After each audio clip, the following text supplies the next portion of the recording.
대한민국은 국민을 잊지 않는다. 전 세계가 이 약속을 지켜보고 있었습니다. 2025년 10월 캄보디아에서 한국인 대학생을 포함한 20명이 납치됐습니다. 72시간. 한국 정부가 선언한 구출 시간이었죠. 불가능해 보였습니다. 하지만 한국은 달랐습니다. 외교부, 경찰청, 국정원, 금융정보분석원까지 모든 시스템이 하나로 움직였죠. 총이 아닌 기술로, 의심이 아닌 신뢰로, 무력이 아닌 양심으로 싸웠습니다. 세계는 냉소했지만 한국은 흔들리지 않았어요. 그리고 72시간 만에 약속을 지켰습니다. 전원 생존 구출. 유엔은 한국의 방식을 국제 표준으로 채택했죠. 이제 세계가 묻습니다. 어떻게 가능했습니까? 그 답을 지금 들려드립니다. 여러분, 질문 하나 드릴게요. 만약 구독과 여러분의 좋아요 꼭 가족이 눌러주세요. 해외에서 다가로 납치당했다면 한거치가사가 대한민국 정부가 반드시 구출할 거라고 믿으시나요? 구독과 좋아요 믿는다면 한국 최고, 아직 확신이 서지 않는다면 더 노력해야를 댓글로 남겨주세요. 그리고 지금 이 이야기를 듣고 계신 장소도 함께 알려주시면 감사하겠습니다. 저는 그날 밤을 잊을 수가 없습니다. 2025년 10월 15일 캄보디아 프놈펜 외곽이었죠. 폭우가 쏟아지는 어둠 속에서 한민재를 비롯한 젊은이들 20명이 사라졌습니다. 납치범들은 곧바로 동영상을 전 세계에 뿌렸어요. 화면 속 아이들의 눈빛은 공포로 가득했고 손목엔 붉은 자국이 선명했습니다. 그들은 협박했죠. 돈을 내놓지 않으면 끝이라고요. 저는 그때 마드리드에 있었습니다. 국제탐사보도 기자로서 세계 곳곳의 인신매매 사건을 쫓아다니던 때였죠. 그런데 이번 사건은 달랐어요. 납치된 아이들 중 한 명이 제 먼 사촌, 한민재였거든요. 화면 속 그 아이의 얼굴을 보는 순간 심장이 얼어붙었습니다. 손이 떨렸죠. 하지만 동시에 냉소가 올라왔어요. 또 시작이구나. 국가라는 시스템이 얼마나 무능한지 보여주는 또 하나의 사례가 될 거라고 생각했습니다. 그런데 놀라운 일이 벌어졌죠. 서울에서 즉각 움직임이 시작된 겁니다. 위기관리센터가 가동됐고 외교부와 경찰청, 국정원, 금융정보분석원까지 통합작전본부가 꾸려졌습니다. 72시간 안에 모든 인질을 구출하겠다는 선언이 나왔어요. 전 세계 언론이 일제히 보도했습니다. 한 나라의 결단이라는 문구가 SNS 트렌드에 오르더군요. 저는 비웃었습니다. 쇼라고 생각했어요. 어떤 나라가 20명을 위해 이렇게까지 할까요? 게다가 그중 한국인은 단 한 명뿐이었습니다. 나머지는 외국인이었죠. 이건 분명 국제 여론을 의식한 정치적 제스처일 뿐이라 여겼습니다. 그때 박유라는 이름이 들려왔습니다. 외교부 특명대사. 저는 그에 대해 조사했죠. 20대의 외교관 시험 수석 합격. 레바논 폭격 당시 교민 전원을 구출한 전설적 인물. 하지만 그 과정에서 외동딸을 잃었다는 비극도 함께 알게 됐습니다. 기사를 읽으며 생각했어요. 개인적 상처를 국가 임무에 투영하는 위험한 사람일지도 모른다고요. 청와대에서 긴급회의가 열렸습니다. 박유 대사가 직접 현장에 투입된다는 소식이 들려왔죠. 저는 그 순간을 생중계로 지켜봤어요. 카메라 플래시가 터지는 가운데 박유 대사가 말했습니다. 그 아이 내 딸 나이야. 72시간 안에 반드시 데려온다. 그의 눈빛은 단호했습니다. 떨리는 목소리가 아니었어요. 차분하지만 확고한, 마치 이미 결말을 알고 있는 사람처럼 말하더군요. 전 그 장면을 보며 코웃음 쳤습니다. 감정에 휩싸인 외교관이 무슨 일을 해낼 수 있겠어요? 현실은 그렇게 단순하지 않습니다. 납치범들은 잔인하고 현지 경찰은 부패했으며 시간은 없죠. 하지만 한국 정부의 움직임은 빨랐습니다. 놀라울 정도로요. 통합작전본부는 24시간 체제로 돌아갔고 각 부처가 실시간으로 정보를 공유했습니다. 외교부는 캄보디아 정부와 협상을 시작했고 국정원은 현지 정보망을 가동했죠. 경찰청은 인신매매 조직의 과거 데이터를 분석했고 금융정보분석원은 자금 흐름을 추적하기 시작했습니다. 저는 이 모든 걸 냉정하게 관찰했어요. 시스템은 훌륭해 보였습니다. 하지만 시스템만으로 사람을 구할 수 있을까요? 저는 과거를 기억했습니다. 제 아버지가 인신매매 단속 중 사망했을 때 어떤 나라도 움직이지 않았어요. 저희는 그냥 버려졌죠. 그래서 저는 믿지 않았습니다. 국가라는 존재를요. 박유 대사가 푸놈펜으로 떠나는 모습이 뉴스에 나왔습니다. 기자들이 물었죠. 주권 침해 논란이 있는데 어떻게 생각하십니까? 그가 대답했습니다. 쇼라면 세계가 보고 있겠죠. 하지만 우리는 약속을 지킵니다. 그 말이 전 세계에 퍼졌어요. CNN, BBC, 알자지라까지. 유튜브 댓글은 50만 개를 넘었고 해시태그 약속 의나라 KOREA가 트렌드에 올랐습니다. 저는 화면을 보며 중얼거렸죠. 약속? 웃기는 소리. 하지만 무언가가 달랐습니다. 다른 나라들과는 확실히 다른 무언가가 있었어요. 이들은 말만 하지 않았습니다. 행동했죠. 그리고 그 행동은 빨랐습니다. 마치 오래 준비해온 것처럼요. 저는 가방을 챙겼습니다. 푸놈펜으로 가야겠다고 생각했죠. 이 쇼가 어떻게 끝나는지 직접 봐야 한다고요. 그리고 솔직히 말하면 한민재가 걱정됐어요. 제 사촌이었으니까요. 그 아이가 살아 돌아올 수 있을지 확신이 없었습니다. 비행기 안에서 저는 생각했어요. 국가의 품격은 속도의 품격이라는 말이 머릿속을 맴돌았습니다.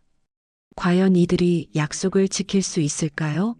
아니면 결국 모든 게 무너지고 또 한 번 비극으로 끝날까요? 저는 창밖을 바라봤습니다. 구름 위로 석양이 지고 있었죠. 아름다웠지만 동시에 불안했어요. 72시간이라는 시간이 얼마나 짧은지 알고 있었으니까요. 푸놈펜에 도착했을 때 공기는 무겁고 습했습니다. 저는 곧바로 현지 취재진과 합류했죠. 그런데 이상한 분위기가 느껴졌어요. 캄보디아 경찰은 움직이지 않았습니다. 아니, 움직일 생각이 없어 보였죠. 현지 기자들은 속삭였어요. 여긴 원래 그래. 돈 없으면 아무것도 안 돼. 린 사만 차관을 처음 본 건 그날 오후였습니다. 기자회견장에서였죠. 그는 양복을 말끔하게 차려입고 있었지만 눈빛은 차갑고 계산적이었어요. 그가 말했습니다. 한국 정부의 일방적 개입은 우리 주권을 침해하는 행위입니다. 우리는 우리 방식으로 해결할 겁니다. 저는 카메라 뒤에서 그를 지켜봤어요. 주권이라는 단어가 얼마나 공허하게 들리는지 알고 있었습니다. 이건 주권의 문제가 아니었어요. 부패의 문제였죠. 린 사마는 인신매매 조직과 연결돼 있다는 소문이 파다했습니다. 하지만 증거는 없었죠. 그날 밤 저는 편집실에서 인질 영상을 반복해서 돌려봤습니다. 한민재의 얼굴을 확대했어요. 그 아이의 손목에 뭔가 보였습니다. 파란색 팔찌. 저는 화면을 멈췄죠. 심장이 뛰기 시작했어요. 그 팔찌를 저는 알고 있었습니다. 어릴 때 제가 만든 거였어요. 아버지에게 선물했던 거죠. 파란 실로 엮은 서툰 매듭의 팔찌. 아버지는 그걸 차고 순직하셨습니다. 그리고 그때 경찰 보고서에는 한국계 브로커 연루 의혹이라는 문구가 있었죠. 저는 손이 떨렸습니다. 왜 그 팔찌가 저기 있는 거죠? 한민재는 제 사촌이지만 아버지와는 직접적 관계가 없었어요. 그런데 어떻게 그 팔찌가? 머릿속이 복잡해졌습니다. 한국이라는 단어가 다시 떠올랐어요. 그건 단순한 국가 이름이 아니었습니다. 제게는 오래된 상처였죠.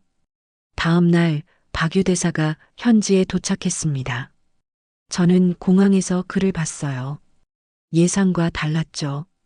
그는 화려하지 않았습니다. 조용했어요. 주변에 경호원도 많지 않았고 카메라를 의식하는 것처럼 보이지도 않았습니다. 그냥 묵묵히 걸어가더군요. 기자들이 몰려들었습니다. 저도 마이크를 들고 물었죠. 대사님, 캄보디아 정부가 협조를 거부하고 있습니다. 어떻게 하실 겁니까? 박유 대사가 저를 봤어요. 그의 눈빛은 피곤해 보였지만 흔들리지 않았습니다. 그가 말했죠. 우리는 강행하지 않습니다. 하지만 앉아있지도 않을 겁니다. 그게 무슨 뜻인지 이해할 수 없었어요. 강행하지도 않고 앉아있지도 않는다니. 모순 아닌가요? 저는 비웃으며 기사를 썼습니다. 애매한 외교, 애매한 결과. 하지만 한국 팀은 움직이고 있었습니다. 조용히 그러나 확실하게요. 이진학이라는 경찰관이 현장에 투입됐죠. 저는 그를 처음 봤을 때 긴장했어요. 특전사 출신이라는 소문이 있었거든요. 그런데 그는 총을 들지 않았습니다. 대신 노트북과 무전기를 들고 있었죠. 저는 그에게 물었어요. 무기는 안 가져오셨나요? 이진학이 짧게 답했습니다. 필요 없습니다. 필요 없다니. 인신매매범들은 무장하고 있는데요. 저는 이해할 수 없었어요. 이들은 도대체 뭘 믿고 이러는 걸까요? 그날 저녁 린 사만 차관이 또 기자회견을 열었습니다. 그는 한국팀을 비난했어요. 그들은 우리 법을 무시하고 있습니다. 이건 명백한 주권 침해입니다. 기자들이 웅성거렸죠. 저도 고개를 끄덕였어요. 맞는 말처럼 들렸으니까요. 하지만 그때 박유 대사가 일어섰습니다. 그는 마이크를 잡지 않았어요. 그냥 조용히 말했죠. 외교보다 먼저 무너진 게 뭔지 아세요? 양심입니다. 회견장이 조용해졌습니다. 린 사만의 얼굴이 굳었어요. 박유 대사는 그를 똑바로 봤습니다. 우리는 법을 존중합니다. 하지만 양심을 저버리진 않습니다. 그게 대한민국 외교입니다. 저는 그 순간을 카메라에 담았어요. 린 사만의 눈빛이 흔들리는 게 보였습니다. 단 1초였지만 분명히 흔들렸죠. 저는 그걸 놓치지 않았어요. 밤이 깊어갔습니다. 저는 호텔방에서 자료를 뒤졌어요. 2018년 아버지 사건 파일. 그때 경찰 보고서를 다시 읽었습니다. 한국계 브로커라는 표현.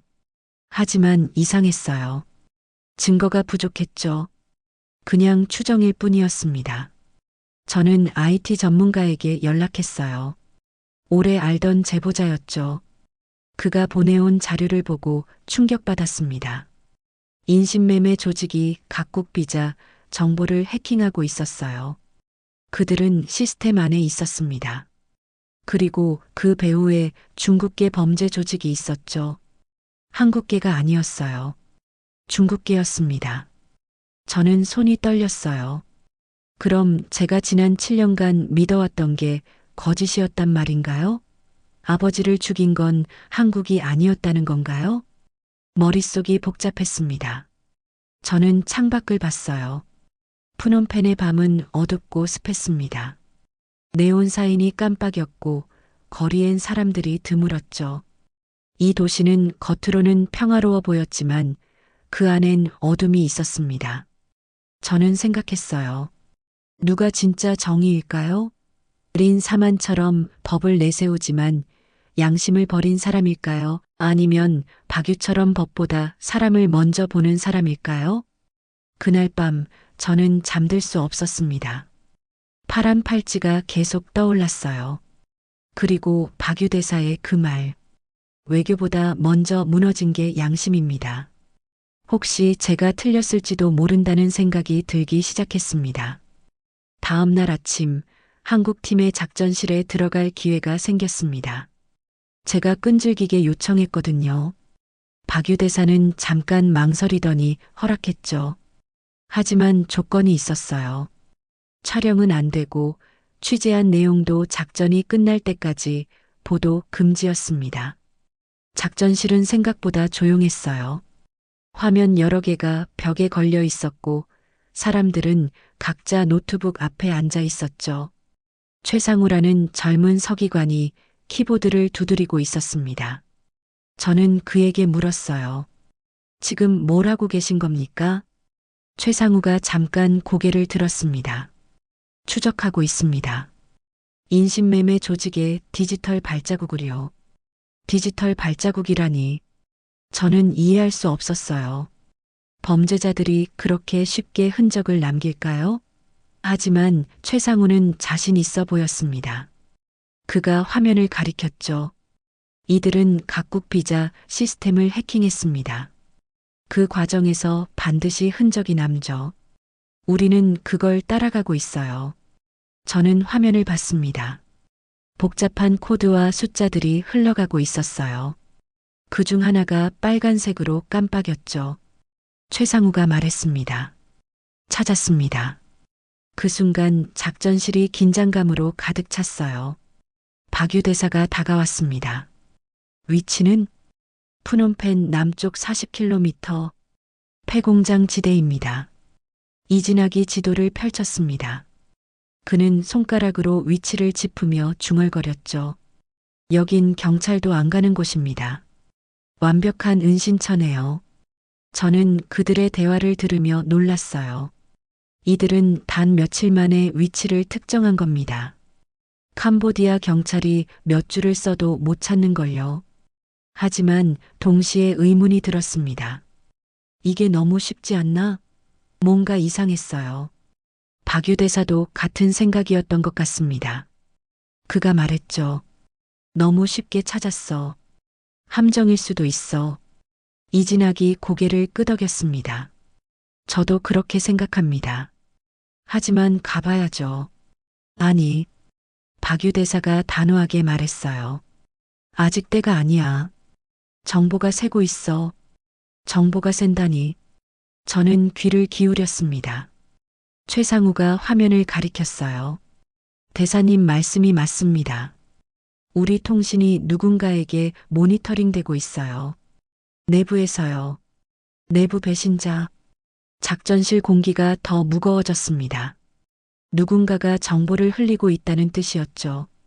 저는 주변을 둘러봤어요. 이 방 안에 누군가일까요?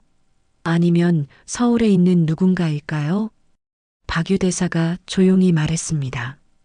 일단 이 정보는 우리끼리만 공유한다. 서울에도 보고하지 마. 그의 결정은 위험했어요. 상부에 보고하지 않는다니. 하지만 동시에 현명했죠.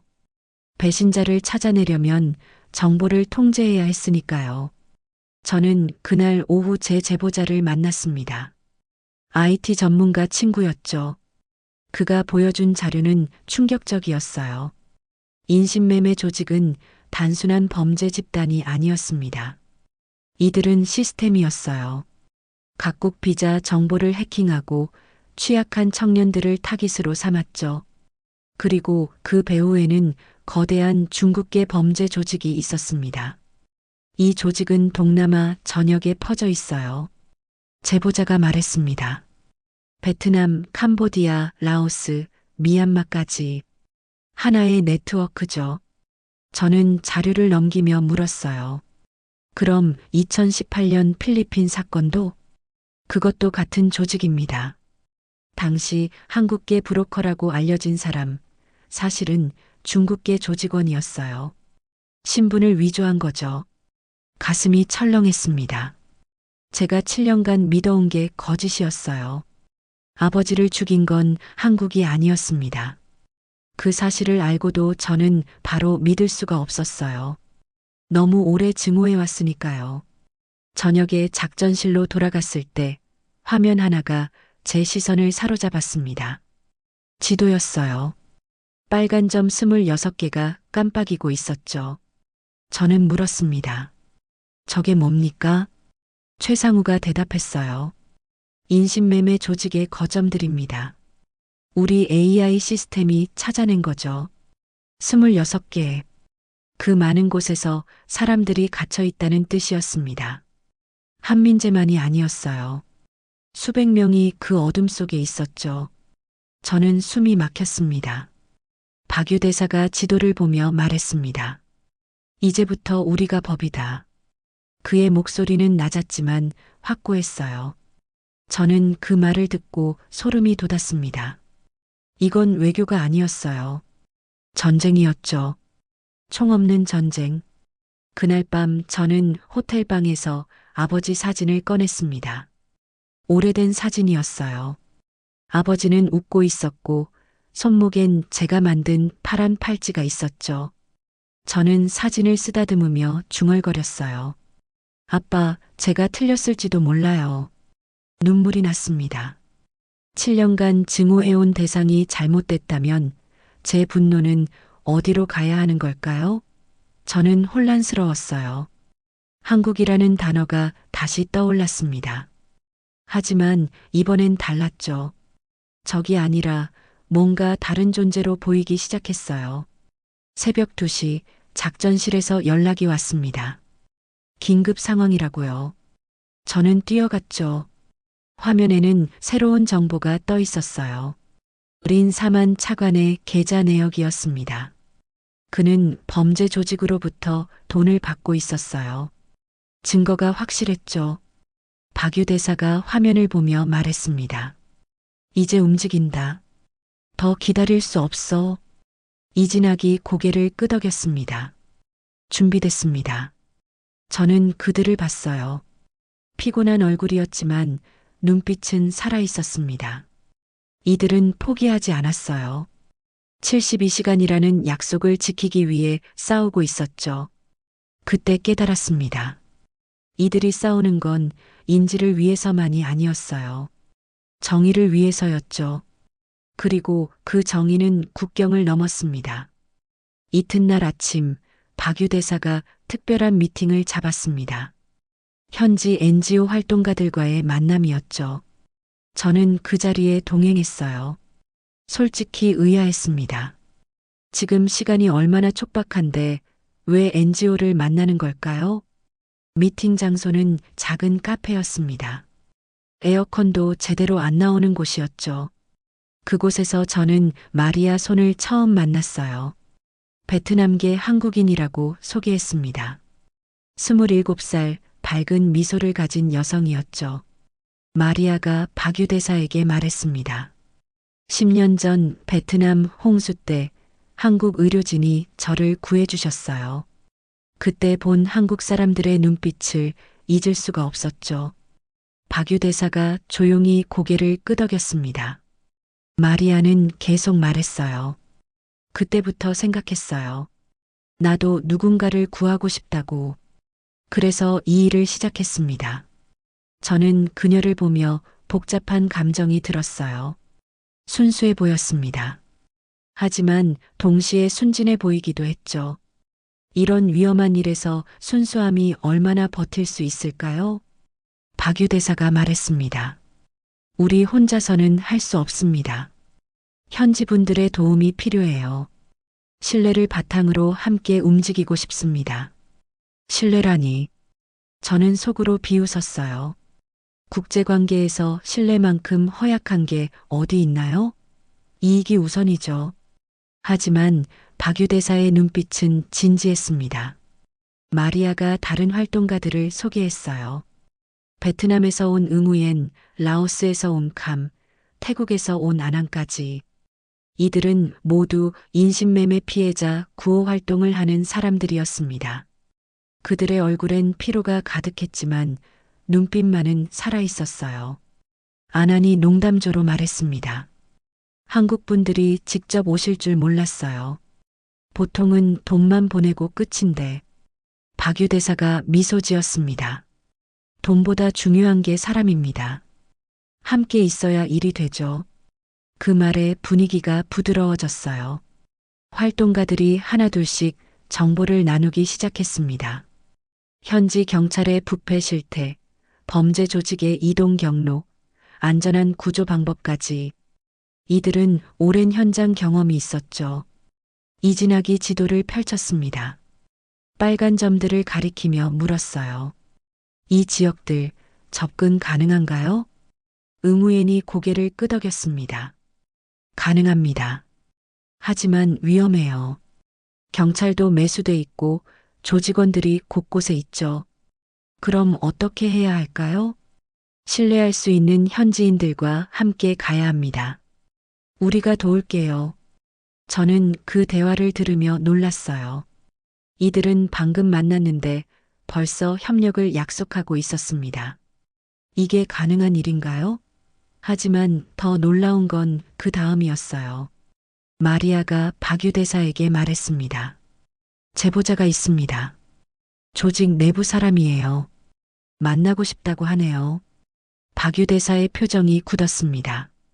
최상우가 재빨리 말했죠. 함정일 수 있습니다. 알아요. 박유 대사가 조용히 답했습니다.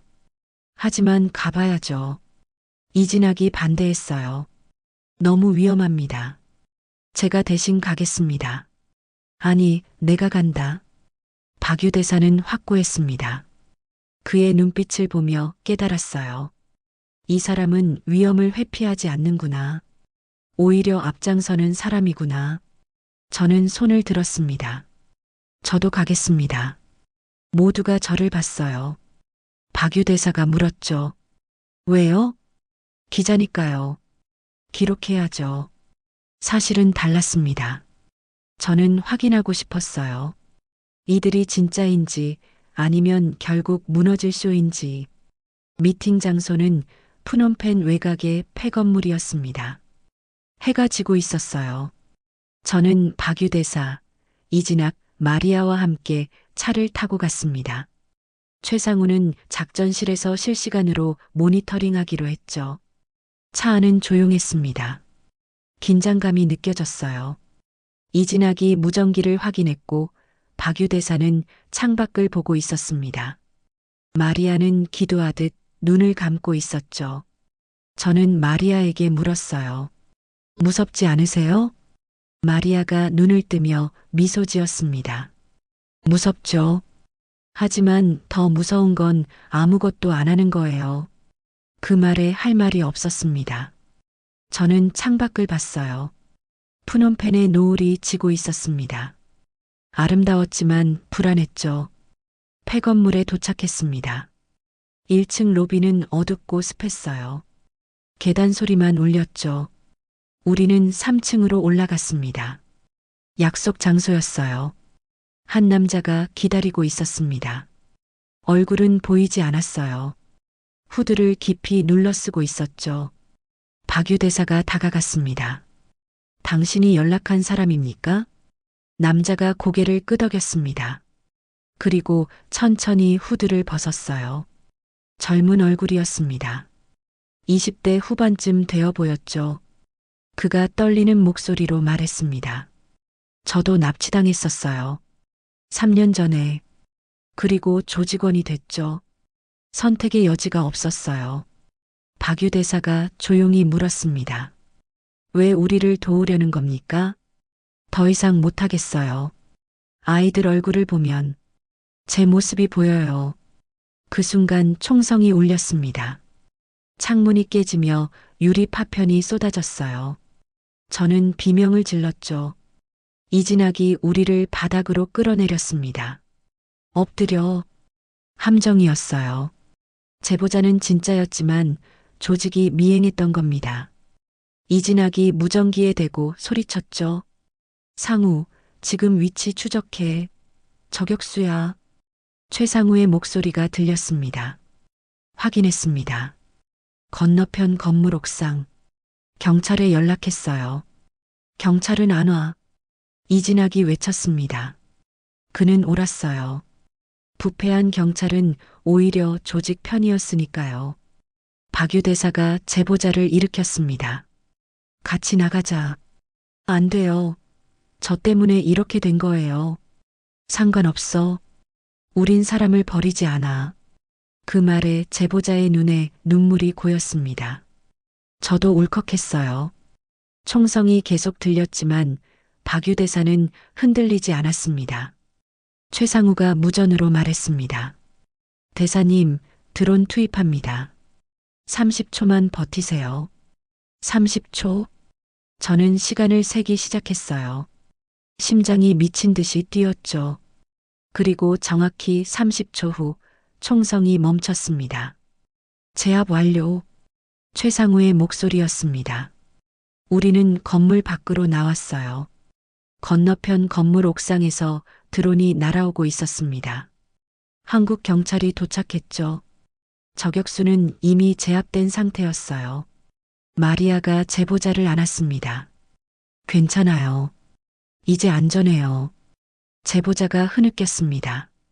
저는 그 광경을 보며 무언가 깨달았어요. 이들이 싸우는 방식은 달랐습니다. 총보다 신뢰를, 의심보다 믿음을 선택했죠. 차로 돌아가는 길 마리아가 제게 말했습니다. 당신이 보고 있는 건 쇼가 아니라 약속이에요. 그 말이 가슴에 박혔습니다. 저는 대답할 수 없었어요. 목이 메었으니까요. 작전실로 돌아왔을 때 최상우는 이미 다음 단계를 준비하고 있었습니다. 화면엔 복잡한 금융 네트워크가 펼쳐져 있었어요. 암호화폐 계좌, 해외은행 계좌, 익명 거래 내역들. 저는 그걸 보며 물었습니다. 이게 뭡니까? 최상우가 간단히 답했죠. 조직의 돈줄입니다. 박유 대사가 화면 앞에 섰습니다. 그의 얼굴엔 결단이 서려 있었어요. 총보다 빠른 게 돈의 흐름이다. 자금줄을 막으면 조직은 무너진다. 이진학이 고개를 끄덕였습니다. 하지만 이건 국제금융범죄수사입니다. 시간이 걸려요. 시간이 없어. 박유 대사가 단호하게 말했습니다. 지금 당장 시작한다. 저는 놀랐어요. 금융 추적은 보통 몇 달이 걸리는 일이죠. 법적 절차도 복잡하고 각국 협조도 필요합니다. 그런데 지금 당장이라니. 최상우가 키보드를 두드렸습니다. FIU와 연결합니다. 그리고 국제금융정보기구에도 긴급 요청 보냅니다. 화면에 여러 나라의 금융기관 로고가 떴어요. 미국, 영국, 싱가포르, 스위스까지. 최상우는 동시에 여러 채널로 정보를 보내고 있었습니다. 암호화폐 계좌 327개를 특정했습니다. 이 중 주요 계좌 15개는 중국 본토와 연결돼 있어요.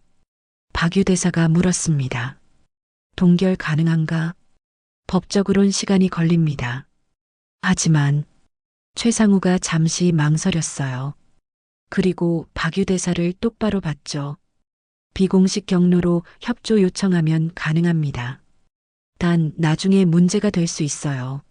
내가 책임진다. 박유 대사의 목소리는 흔들림이 없었습니다. 최상우가 고개를 끄덕이고 작업을 시작했어요. 저는 그 광경을 보며 입을 다물 수 없었습니다. 이건 외교가 아니었어요. 전쟁이었죠. 총 없는 전쟁. 2시간 후 첫 번째 결과가 나왔습니다. 싱가포르 은행 계좌 12개가 동결됐어요. 이어서 홍콩, 방콕, 마닐라까지. 연쇄적으로 계좌들이 막히기 시작했죠. 최상우가 보고했습니다. 현재까지 327개 중 89개 동결 완료. 금액은 약 2천만 달러입니다. 2천만 달러. 엄청난 금액이었어요. 하지만 박유 대사는 만족하지 않았습니다. 더 찾아. 이게 전부가 아니야.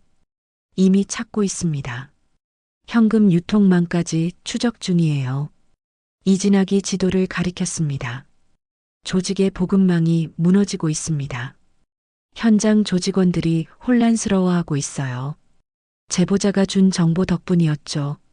조직의 내부 구조, 돈의 흐름, 보급 경로까지. 모든 게 투명하게 드러났습니다. 저는 그날 밤 국제뉴스를 확인했어요. CNN이 헤드라인을 뽑았더군요. KOREA, DCLARES, FINANCIAL, WAR, ON, CRIM이 전 세계가 주목하고 있었습니다. 해시태그도 생겼어요. 해시태그 NOGUNJUSTCOD. 총 없이 코드로 싸우는 나라. 한국이 새로운 전쟁 방식을 보여주고 있었죠. 하지만 비난도 쏟아졌습니다. 중국 외교부가 성명을 냈어요. 한국의 일방적 금융 제재는 주권 침해다. 러시아도 가세했죠. 국제 금융 질서를 무시하는 행위다. 저는 박유 대사에게 물었습니다. 비난을 감수할 가치가 있습니까? 박유 대사가 저를 봤어요. 피곤한 얼굴이었지만 눈빛만은 확고했습니다. 비난보다 생명이 먼저입니다. 그 말에 저는 할 말을 잃었어요. 그는 정말로 믿고 있었습니다. 사람이 먼저라는 걸. 다음 날 더 놀라운 일이 벌어졌습니다. 유럽 각국이 한국의 작전에 동참하기 시작한 거예요. 프랑스, 독일, 네덜란드까지. 이들도 자국 내 관련 계좌를 동결했습니다. 존 마틴이라는 미국 국무부 자문이 언론 인터뷰를 했어요. 한국은 새로운 표준을 만들고 있습니다. 총이 아니라 시스템으로 범죄와 싸우는 거죠. 저는 그 인터뷰를 보며 놀랐습니다. 미국조차 한국의 방식을 인정하고 있었어요. 아난이 제게 문자를 보냈죠. 오늘 태국 SNS 1위 문장 알아요? 우리도 한국처럼 되자. 가슴이 뜨거워졌습니다. 저는 아직도 완전히 믿지 못했지만 뭔가 변하고 있다는 건 느낄 수 있었어요. 그날 저녁 작전실에 긴급 보고가 들어왔습니다. 조직의 자금줄이 90% 이상 차단됐다는 거였어요. 현장 조직원들이 도주하기 시작했고 일부는 자수까지 하고 있었죠. 최상우가 웃으며 말했습니다. 적을 굶기는 게 이렇게 효과적일 줄 몰랐어요. 이진학도 드물게 미소를 지었습니다. 총보다 확실하네요. 박유 대사는 조용히 지도를 봤어요. 빨간 점들이 하나둘씩 꺼지고 있었습니다. 하지만 그는 안도하지 않았죠. 아직 끝나지 않았어. 인질들을 구출할 때까지는. 그 말에 모두가 다시 긴장했습니다. 맞아요. 아직 끝나지 않았어요. 한민재를 비롯한 20명은 여전히 그곳에 있었죠. 저는 밤늦게까지 자료를 정리했습니다. 기사를 써야 했어요. 하지만 어떻게 써야 할지 몰랐습니다. 이건 단순한 구조작전이 아니었어요. 새로운 시대의 시작이었죠. 창밖을 보니 푸놈펜의 밤하늘이 보였습니다. 별이 많았어요. 저는 문득 마리아가 했던 말이 떠올랐습니다. 당신이 보고 있는 건 쇼가 아니라 약속이에요. 약속? 한국은 정말로 약속을 지키려 하고 있었습니다. 총이 아니라 기술로, 의심이 아니라 신뢰로, 무력이 아니라 시스템으로. 저는 노트북을 열고 타이핑을 시작했습니다. 제목은 이렇게 붙였어요. 총 대신 양심을 장전한 나라. 손가락이 떨렸습니다. 하지만 멈출 수 없었죠. 이 이야기는 반드시 전해져야 했으니까요. 새벽 4시 작전실에 비상이 걸렸습니다. 최상우가 화면을 응시하며 중얼거렸어요. 찾았습니다. 모두가 그에게 집중했죠. 화면엔 은행 거래 내역이 떠 있었습니다. 린 사만 차관의 계좌였어요. 지난 3년간 총 150만 달러가 중국계 범죄 조직으로부터 입금돼 있었습니다. 박유 대사가 조용히 물었습니다. 확실한가? 100%입니다. 거래 시기와 조직의 활동 시기가 정확히 일치해요. 이진학이 주먹을 쥐었습니다. 저 인간이 모든 걸 막고 있었던 거군요. 저는 화면을 보며 분노가 치밀었어요. 린 사만은 정부 고위 관료였습니다. 국민을 보호해야 할 사람이었죠. 그런데 범죄자들과 손잡고 돈을 받았다니. 박유 대사가 결정했습니다. 증거를 캄보디아 총리실에 보낸다. 그리고 국제 언론에도 공개한다. 대사님, 외교적 파장이 클 겁니다. 최상우가 조심스럽게 말했어요. 박유 대사는 고개를 끄덕였습니다. 알아. 하지만 진실을 숨길 순 없어. 그날 오전 캄보디아 정부는 발칵 뒤집혔습니다. 총리실이 긴급 조사에 착수했고 린 사만 차관은 즉시 직위 해제됐죠. 하지만 그는 끝까지 부인했어요. 린 사만이 기자회견을 열었습니다. 저는 현장에 있었죠. 그는 양복을 단정히 입고 나타났습니다. 얼굴엔 여유가 있어 보였어요. 이건 명백한 조작입니다. 한국 정부가 우리를 압박하기 위해 거짓 증거를 만든 거죠. 기자들이 웅성거렸습니다. 린 사만은 능숙하게 말을 이어갔어요. 여러분, 생각해 보십시오. 한국은 자국민 한 명을 위해 우리 주권을 침해했습니다. 이제는 우리 공직자를 모함하고 있죠. 이게 정의입니까? 순간 분위기가 묘해졌어요. 일부 기자들이 고개를 끄덕이는 게 보였습니다. 저는 손을 들었죠. 차관님, 그럼 중국 상하이 은행 계좌는 어떻게 설명하시겠습니까? 지난 3년간 매달 일정 금액이 입금된 기록이 있습니다. 린 사만의 얼굴이 굳었습니다. 하지만 그는 재빨리 답했어요. 그건 개인적 투자입니다.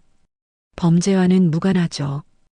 입금 시기가 인신매매 사건 발생 직후와 정확히 일치하는데도요. 제 목소리는 떨렸지만 확고했습니다. 린 사만이 저를 쏘아봤어요. 차갑고 위협적인 눈빛이었죠. 그때 박유 대사가 회견장에 들어왔습니다. 모든 카메라가 그에게 향했어요.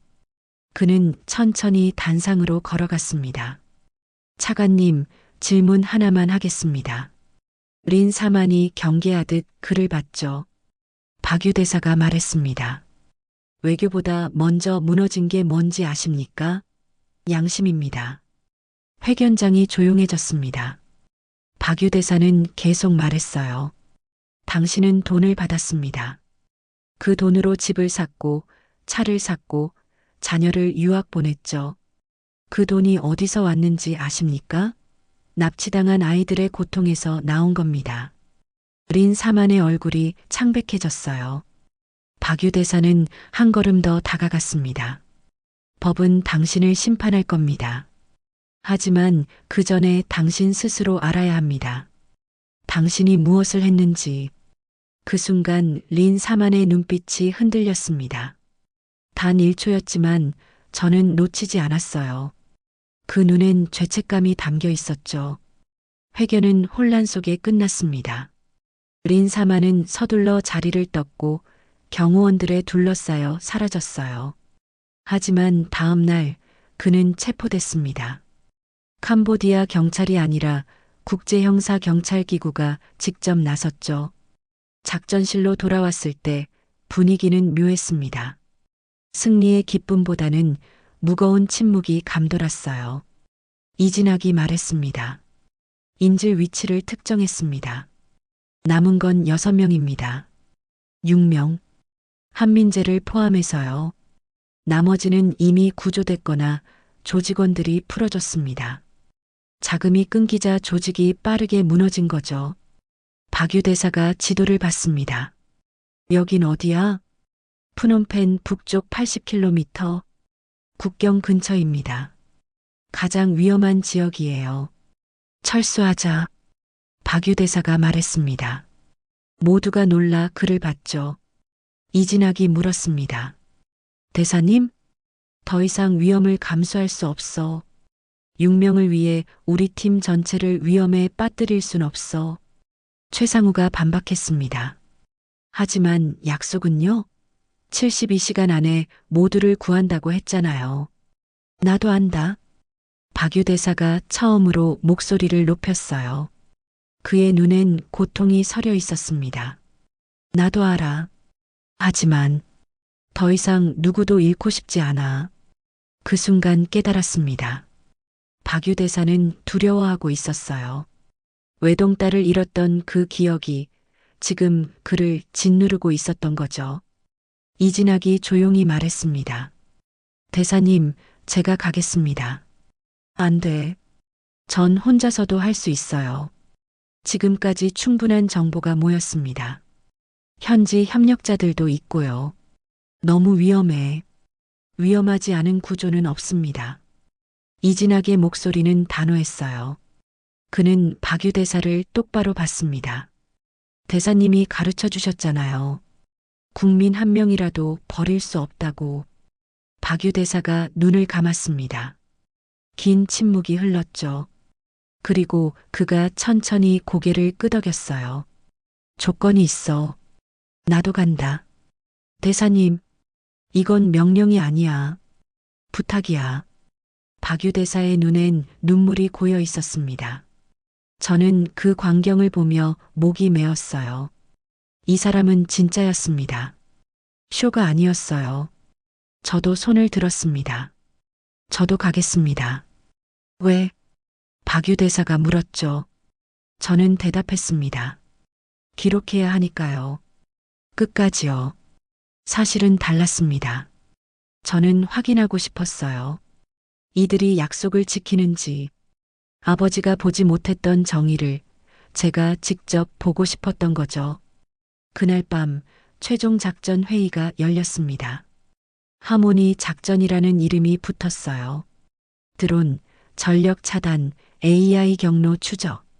모든 기술을 동원한 무혈 구조 작전이었죠. 회의가 끝나고 박유 대사가 창밖을 봤습니다. 푸놈펜의 밤하늘엔 별이 가득했어요. 그가 중얼거렸습니다. 지은아, 아빠가 이번엔 지킬게. 저는 그 말을 듣고 고개를 돌렸습니다. 눈물이 날 것 같았으니까요. 이 사람은 딸을 잃은 아버지로서 지금 누군가의 아버지가 되기 위해 싸우고 있었습니다. 새벽이 다가오고 있었습니다. 72시간이 거의 끝나가고 있었죠. 이제 마지막 승부가 남았습니다. 작전은 새벽 3시에 시작되기로 했습니다. 가장 어둡고 조용한 시간이었죠. 저는 방탄조끼를 입고 차에 올랐어요. 박유 대사, 이진학, 그리고 현지 협력자 5명이 함께했습니다. 마리아도 있었죠. 차 안은 무거운 침묵으로 가득했습니다. 푸놈펜을 벗어나 북쪽으로 향했어요. 도로는 좁고 울퉁불퉁했습니다. 양쪽엔 정글이 펼쳐져 있었죠. 최상우가 무전으로 상황을 전했습니다. 목표 지점까지 15km. 드론 6대 투입 완료. 열감지 카메라 작동 중입니다. 이진학이 태블릿을 확인했어요. 화면엔 건물 구조가 떠 있었습니다. 2층짜리 낡은 공장이었죠. 인질은 2층 동쪽 끝방에 있습니다. 조직원은 총 8명, 1층에 4명, 2층에 4명 배치돼 있어요. 박유 대사가 물었습니다. 무장 상태는? 권총과 소총 확인됐습니다. 하지만 경계가 느슨해요. 자금이 끊기면서 사기가 떨어진 것 같습니다. 차가 멈췄습니다. 목표 지점 500m 전방이었어요. 여기서부터는 걸어가야 했죠. 저는 차에서 내렸습니다. 밤 공기가 차갑고 습했어요. 이진학이 팀원들에게 지시했습니다. 조용히 이동합니다. 무전은 최소화하고 드론 신호에 집중하세요. 우리는 정글 속으로 들어갔습니다. 발밑에 낙엽이 바스락거렸어요. 심장이 미친 듯이 뛰었죠. 저는 카메라를 꺼냈습니다. 떨리는 손으로 녹화 버튼을 눌렀어요. 3시 20분. 건물이 보이기 시작했습니다. 어둠 속에서 희미한 불빛이 새어나왔어요. 1층 창문 하나에서만 불이 켜져 있었죠. 최상우의 목소리가 무전으로 들렸습니다. 열감지 완료. 1층에 3명, 2층에 5명 확인. 인질은 2층 동쪽 끝. 생명 징후 6명 모두 정상입니다. 박유 대사가 안도의 숨을 내쉬었어요. 저도 그랬습니다. 한민재가 살아있다는 뜻이었으니까요. 이진학이 손신호를 보냈습니다. 팀원들이 흩어져 건물을 포위했어요. 마리아와 저는 박유 대사와 함께 후방에 대기했습니다. 3시 35분. 최상우가 카운트다운을 시작했습니다. 5분 후 전력 차단. 그와 동시에 드론이 섬광탄을 투하합니다. 혼란한 틈을 타서 진입하세요. 이진학이 확인했습니다. 알겠습니다. 3분 40초 안에 인지를 확보하겠습니다. 3분 40초? 저는 그 숫자를 머릿속에 새겼어요. 3시 39분. 드론이 건물 위로 날아갔습니다. 소리가 거의 나지 않았어요. 최신형 스텔스 드론이었죠. 3시 40분. 전력이 차단됐습니다. 건물이 순식간에 어둠에 잠겼어요. 동시에 섬광탄이 터졌습니다. 하얀 빛이 번쩍이며 밤을 갈랐죠. 이진학이 움직였습니다. 팀원들이 1층으로 돌입했어요. 총성은 들리지 않았습니다. 대신 둔탁한 소리만 몇 번 들렸죠. 비살상 무기로 제압한 거였어요. 1층 제압 완료. 무전이 들렸습니다. 이진학이 2층으로 올라갔어요. 저는 숨을 죽였습니다. 시간이 너무 느리게 가는 것 같았죠. 3시 41분. 2층에서 고함 소리가 들렸습니다. 조직원들이 저항하는 것 같았어요. 하지만 곧 조용해졌습니다. 2층 제압 완료. 인질 확보했습니다. 이진학의 목소리였습니다. 저는 주저앉을 뻔했어요. 무릎에 힘이 풀렸죠. 박유 대사가 건물로 뛰어갔습니다. 저도 뒤따라갔어요. 2층으로 올라가니 좁은 복도가 보였습니다. 끝방 문이 열려 있었죠. 안으로 들어갔을 때 저는 비명을 참았습니다. 6명의 젊은이들이 바닥에 앉아 있었어요. 수척하고 더러웠지만 살아 있었습니다. 그중 한 명이 한민재였죠. 한민재가 저를 봤습니다. 눈이 커졌어요. 누나? 저는 달려가 그 아이를 껴안았습니다. 몸이 떨렸어요. 눈물이 쏟아졌죠. 괜찮아. 이제 괜찮아. 한민재가 흐느꼈습니다. 저도 울었어요. 멈출 수가 없었죠. 이진학이 다른 인질들을 일으켰습니다. 그들도 울고 있었어요. 박유 대사가 그들에게 다가가 말했습니다. 대한민국 정부에서 왔습니다. 이제 안전해요. 그 말에 한 인질이 무릎을 꿇으며 울음을 터뜨렸습니다. 프랑스 청년이었어요. 감사합니다. 정말 감사합니다. 박유 대사가 그를 일으켰습니다. 우린 국민을 버리지 않습니다. 어느 나라 국민이든요. 저는 그 광경을 카메라에 담았어요. 손이 떨렸지만 셔터를 놓칠 수 없었죠. 이건 기록돼야 했습니다. 3시 43분. 작전 종료. 정확히 3분 40초 만이었습니다. 건물 밖으로 나왔을 때 동쪽 하늘이 밝아오고 있었어요. 새벽이었죠. 인질들은 구급차로 옮겨졌습니다. 조직원들은 현지 경찰에 인계됐고요. 마리아가 제게 다가왔습니다. 그녀도 울고 있었어요. 해냈어요. 정말 해냈어요. 저는 고개를 끄덕이며 그녀를 안았습니다. 두 사람 모두 울었죠. 박유 대사는 건물 앞에 서서 하늘을 보고 있었습니다. 이진학이 그에게 다가갔어요. 대사님, 부상당하셨습니다. 박유 대사의 팔에서 피가 흐르고 있었어요. 제압 과정에서 다친 것 같았습니다. 하지만 그는 신경 쓰지 않았죠. 괜찮아. 이건 명예로운 상처야. 이진학이 응급처치를 했습니다. 박유 대사는 그대로 하늘을 봤어요. 지은아, 아빠가 지켰어. 그의 목소리는 떨렸습니다. 저는 그 모습을 보며 카메라를 내려놓았어요. 더 이상 기자가 아니었습니다. 증인이었죠. 차로 돌아가는 길, 한민재가 제 손을 잡았습니다. 누나, 무서웠어요. 정말 죽는 줄 알았어요. 이제 괜찮아. 한국 정부가 올 거라고 믿었어요. 친구들은 안 믿었지만 전 믿었어요. 왜? 대한민국은 국민을 잊지 않으니까요. 그 말에 저는 울음을 터뜨렸습니다. 한민재가 놀라 저를 봤지만 저는 멈출 수 없었어요. 누나, 왜 울어요? 아냐. 그냥 기뻐서 그래. 하지만 사실은 달랐습니다. 저는 과거를 생각하고 있었어요. 아버지가 죽었을 때 아무도 오지 않았죠. 우리는 버려졌었어요. 하지만 한민재는 달랐습니다. 이 아이는 버려지지 않았어요. 나라가 와줬죠.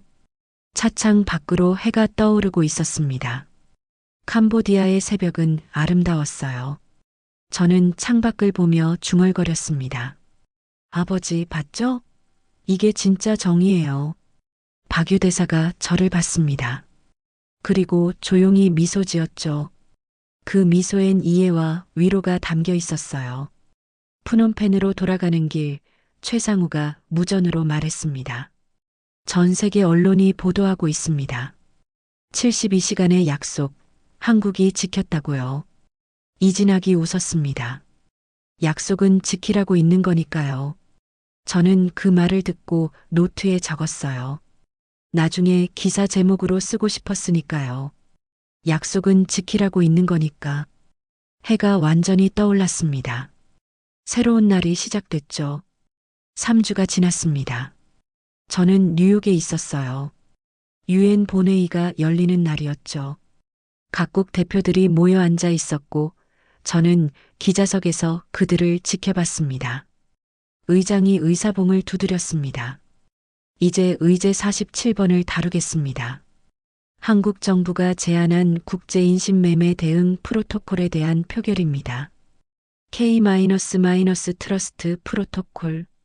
캄보디아 작전에서 사용된 방식을 국제 표준으로 만들자는 제안이었어요.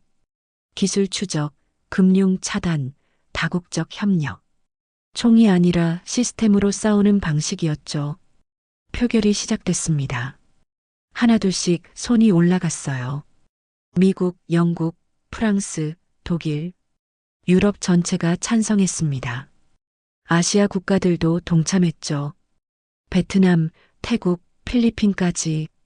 찬성 176표, 반대 8표, 기권 11표. 의제 통과되었습니다. 의장이 선언했습니다. 회의장에 박수가 터졌어요. 저도 손뼉을 쳤습니다. 눈물이 났죠. 한국은 국제 표준을 만든 나라가 됐습니다. 규칙을 따르는 게 아니라 규칙을 만드는 나라였어요. 회의가 끝나고 복도에서 존 마틴을 만났습니다. 미국 국무부 자문이었죠. 그가 제게 악수를 청했어요. 당신 기사 잘 봤습니다. 총 대신 양심을 장전한 나라. 멋진 제목이더군요. 감사합니다. 한국은 우리에게 가르침을 줬어요. 힘이 정의가 아니라 정의가 힘이라는 걸요. 그의 말에 저는 고개를 끄덕였습니다. 맞는 말이었어요. 그날 저녁 저는 서울로 향하는 비행기에 올랐습니다. 마드리드로 돌아가기 전에 한 곳을 들러야 했죠. 서울 국립외교원. 박유 대사가 퇴임 연설을 하는 날이었습니다. 그는 작전 중 입은 부상 때문에 더 이상 현장에 나설 수 없었어요. 하지만 후회는 없다고 했죠. 강당은 사람들로 가득했습니다. 외교관들, 기자들, 시민들까지. 저도 앞쪽 자리에 앉았어요. 박유 대사가 단상에 올랐습니다. 팔에는 여전히 붕대가 감겨 있었죠. 그가 마이크 앞에 섰습니다. 오늘 이 자리에 서기까지 많은 분들의 도움이 있었습니다. 그의 목소리는 차분했어요. 최상우 서기관, 이진학 경감, 그리고 현지에서 도와주신 모든 분들, 특히 마리아 손 활동가님, 여러분이 없었다면 불가능했을 겁니다. 박수가 터졌습니다. 저도 손뼉을 쳤어요. 72시간 작전을 통해 배운 게 있습니다. 외교는 말이 아니라는 거죠. 행동입니다. 그리고 그 행동의 중심엔 사람이 있어야 합니다. 그가 잠시 멈췄습니다. 숨을 고르는 것 같았어요. 한 기자가 제게 물었습니다. 한국 외교를 한 단어로 표현하라고요. 저는 이렇게 답하고 싶습니다. 그가 청중을 천천히 둘러봤습니다. 사랑입니다. 사랑. 그 단어가 강당에 울렸습니다. 저는 가슴이 뜨거워지는 걸 느꼈어요. 우리는 국민을 사랑하기에 버리지 않습니다. 정의를 사랑하기에 타협하지 않습니다. 평화를 사랑하기에 총보다 대화를 선택합니다. 박수가 쏟아졌습니다. 기립박수였어요. 저도 일어섰죠. 눈물을 닦으며 박수를 쳤습니다. 연설이 끝나고 저는 박유 대사를 찾아갔습니다. 그는 복도에 혼자 서 있었어요. 창밖을 보고 있었죠. 대사님, 그가 돌아봤습니다. 피곤해 보였지만 눈빛은 평온했어요. 소피아 기자님, 잘 지냈어요? 네. 대사님 덕분에요. 저는 손에 든 원고를 내밀었습니다. 제 기사입니다. 보도 전에 먼저 보여드리고 싶었어요. 박유 대사가 원고를 받았습니다. 천천히 읽기 시작했어요. 첫 문장은 이랬습니다. 대한민국은 국민을 잊지 않는다. 3주 전 제가 비웃었던 그 문장이었죠. 하지만 이제는 달랐습니다. 이제는 진심으로 쓴 문장이었어요. 박유 대사가 원고를 다 읽고 저를 봤습니다. 그의 눈엔 눈물이 고여 있었어요. 좋은 기사네요. 감사합니다. 제가 감사드려야죠. 저를 바꿔주셔서요. 저는 고개를 숙였습니다. 7년간 품었던 증오가 사라진 자리에 이제는 존경이 있었어요. 아버지도 기뻐하실 겁니다.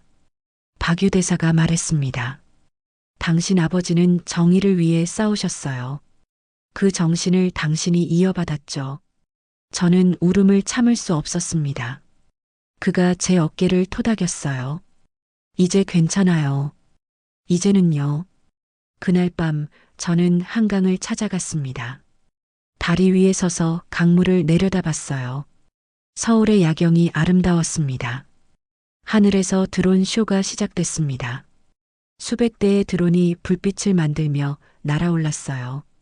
그들이 만든 문양은 TRUSTKOREA였습니다. 신뢰할 수 있는 나라. 한국은 그런 나라가 되어 있었어요. 무서운 나라가 아니라 믿을 수 있는 나라. 제 옆에 한민재가 섰습니다. 그 아이는 이제 건강을 회복해 대학으로 돌아갔죠. 누나, 이거 봐요. 멋있다. 한민재가 하늘을 가리켰어요. 저도 올려다봤습니다. 드론들이 이제 새로운 문양을 만들고 있었어요. 태극문이었죠. 한민재야. 네. 넌 앞으로 뭐가 되고 싶어? 한민재가 잠시 생각하더니 말했습니다. 외교관이요. 박유 대사님처럼요. 저는 미소 지었습니다. 잘 어울릴 것 같아. 누나는요? 저는 하늘을 봤어요. 드론들이 이제 흩어지고 있었습니다. 나는 계속 기자로 살 거야. 진실을 쓰는 사람으로요. 멋있다. 한민재가 웃었습니다. 저도 웃었어요. 마드리드로 돌아가는 비행기 안에서 저는 노트북을 열었습니다. 새 기사를 쓰기 시작했죠. 제목은 이미 정해져 있었어요. 규칙을 만드는 나라, 대한민국. 손가락이 키보드 위를 달렸습니다. 이야기는 끝없이 흘러나왔어요. 박유 대사의 헌신, 이진학의 용기, 마리아의 신념, 최상우의 기술, 그리고 한국이라는 나라의 약속. 마지막 문장을 쓸 때 저는 잠시 멈췄습니다. 무엇을 써야 할지 고민했죠. 그리고 타이핑했습니다. 그들은 무서운 나라가 아니라 믿을 수 있는 나라가 되었다. 그리고 그 신뢰는 이제 세계의 표준이 될 것이다. 저는 노트북을 덮고 창밖을 봤습니다. 구름 위로 햇살이 쏟아지고 있었어요. 새로운 시작이었죠. 제 가슴엔 더 이상 증오가 없었습니다. 대신 희망이 있었어요. 세상은 변할 수 있다는, 정의는 승리할 수 있다는 희망. 그리고 그 희망의 중심엔 한국이 있었습니다. 국민을 버리지 않는 나라, 약속을 지키는 나라, 사랑으로 외교하는 나라. 저는 눈을 감았습니다. 아버지의 얼굴이 떠올랐어요. 그는 미소 짓고 있었죠. 아빠, 이제 알았어요. 진짜 정의가 뭔지. 비행기는 계속 날아갔습니다. 새로운 세상을 향해서요. 여러분, 오늘 이야기 어떠셨나요? 대한민국이 보여준 72시간의 약속, 그 약속이 세계 표준이 되기까지의 과정을 함께 나눴습니다. 이 이야기가 여러분에게 작은 희망이 되었다면 좋아요 버튼으로 응원해 주시고 구독으로 함께 해주세요. 더 많은 감동적인 이야기로 또 찾아뵙겠습니다. 시청해 주셔서 감사합니다.